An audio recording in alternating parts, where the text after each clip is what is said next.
En este segundo vídeo, una vez hemos abordado los conceptos fundamentales en el vídeo anterior, vamos a hacer ya una descripción de los dos ciclos reproductores femeninos, el ciclo ovárico y el ciclo uterino. Vamos a intentar describir cómo van teniendo lugar simultáneamente y todo lo que ocurre a lo largo de esos 28 días que suele durar de promedio un ciclo reproductor femenino estándar, ¿vale? En términos generales. En la parte superior está representado el ciclo ovárico, en la parte inferior está representado el ciclo uterino y en el centro está representado de manera general la variación de los estrógenos y de la progesterona a lo largo de esos 28 días. Estrógenos y progesterona son las dos hormonas femeninas fundamentales que van a regular todos los acontecimientos que se producen tanto en el ciclo ovárico como en el ciclo uterino. Entonces, vamos a empezar por el ciclo uterino. Podríamos empezar por cualquiera de los dos, pero por simplicidad y por facilidad es preferible que empecemos por el ciclo uterino.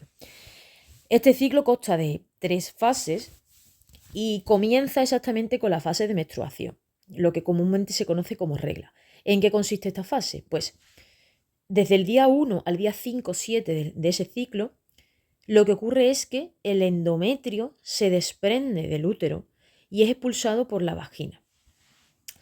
Una vez esa menstruación finaliza, el resto del ciclo, que engloba estas dos fases, la fase de proliferación y la fase lutéinica, el único objetivo es reconstruir progresivamente el endometrio hasta alcanzar de nuevo el máximo grosor.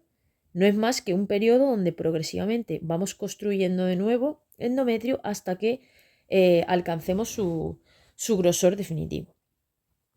Bien, pues una vez hemos visto el ciclo uterino, que es muy sencillito, ¿qué está ocurriendo en esos mismos 28 días en el ciclo ovárico?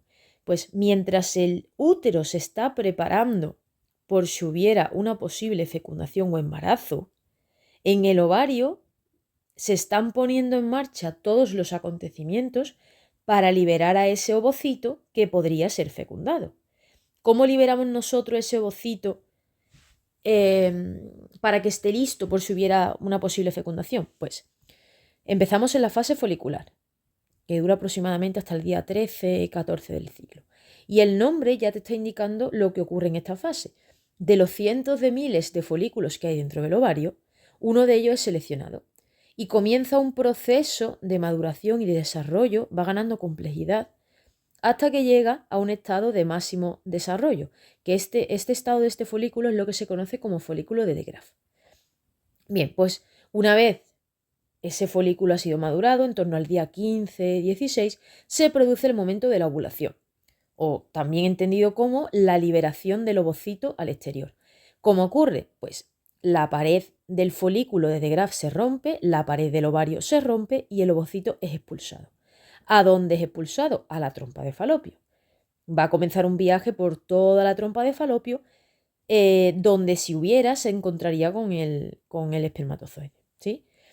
Y la última fase, ¿en qué consiste? Pues los restos de ese folículo que ha liberado al ovocito a la trompa de falopio se van a transformar en una masa amorfa, que es lo que se conoce como cuerpo lúteo, ¿vale? Que finalmente se terminará degenerando y desapareciendo.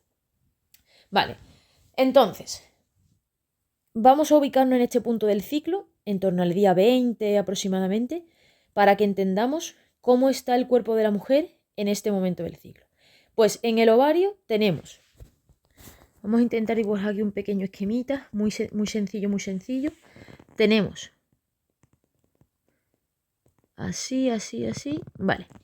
En el ovario hemos dicho que tenemos un ovocito que ha sido liberado y que va viajando por la trompa de falopio. En este momento va viajando por la trompa de falopio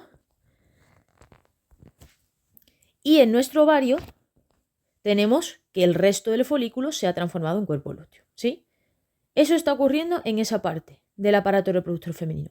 ¿Qué está ocurriendo aquí en el útero? Pues si nos vamos aquí, vemos que en ese momento el endometrio ha recuperado todo su grosor y está listo ¿para qué? Está listo para que si este ovocito que va viajando por la trompa de falopio fuera fecundado, ese embrión se pueda alojar aquí.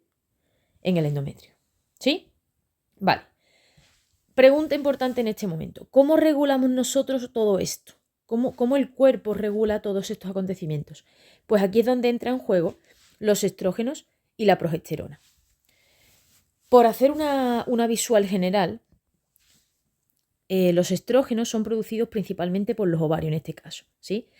¿Cuál es el papel aquí principal de los estrógenos? Pues básicamente contribuir a esta fase folicular y ovulación. Si observamos, sus niveles van aumentando progresivamente conforme el folículo va siendo madurado y va aumentando su complejidad, y alcanzamos un pico de estrógenos justo en el momento de la ovulación. Ese pico de estrógenos es lo que favorece y contribuye a que el ovocito sea expulsado, a que el ovario se rompa y el óvulo se libera a la trompa de falopio, ¿sí? Eso principalmente es lo que a nosotros nos interesa de los estrógenos. Regulan todo el proceso de selección folicular y maduración y con este pico contribuyen a la ovulación. Vale, ¿qué pasa en el caso de la progesterona? Si nosotros observamos la gráfica, la progesterona mantiene unos niveles bajitos durante todo el tiempo, pero empieza a aumentar progresivamente cuando ya ovulamos y cuando estamos en fase de proliferación en el útero, hasta que empieza a alcanzar sus niveles máximos en la fase luteínica. ¿Por qué? Porque la progesterona es producida en estos casos por el cuerpo lúteo. Entonces tiene sentido que sus niveles alcancen los niveles máximos cuando aparece el cuerpo lúteo, que es cuando puede producirla en cantidades grandes, ¿sí? Vale, ahora, ¿cómo podemos nosotros conectar todo lo que hemos visto hasta ahora? Nos ponemos de nuevo en nuestro día 20, que es uno de los días clave para poder entender cómo está conectado todo esto. El ovocito liberado viajando por la trompa de falopio. En el ovario tengo los restos del folículo, una vez que he expulsado el ovocito, que se han transformado en cuerpo lúteo y que están produciendo progesterona. Por eso los niveles de progesterona están altitos. Y en el útero que tengo el endometrio con su máximo grosor preparado por subir un embarazo. Entonces, en este punto es donde podemos entender el desenlace final que está representado aquí, ¿sí? Si yo, caso número 1, si en este caso tengo espermatozoides en el útero que entran por la vagina, ¿vale? Pasan por el útero y llegan a la trompa de falopio. Y hay fecundación, y yo formo aquí un cigoto que después se transformará en un embrión. Ese embrión se tiene que unir y alojar en el endometrio, porque aquí va a empezar su desarrollo, esto irá aumentando de tamaño y se formará el bebé, ¿sí? Entonces, el embrión se tiene que unir aquí para empezar su desarrollo. Por tanto, el endometrio no se puede desprender. Yo no puedo volver a esta fase, porque si el endometrio se desprende, el embrión cae con el endometrio y sería expulsado. Esto podría ser un aborto, ¿vale? Entonces, ¿cómo mantengo yo el endometrio pegado al útero sin que se desprenda? ¿Qué es lo que ocurría aquí? Bien pegadito al útero para que el embrión se pueda unir, manteniendo la progesterona alta. El cuerpo, la manera que tiene de hacer esto es, en lugar de que el cuerpo lúteo desaparezca, mantengo el cuerpo lúteo aquí.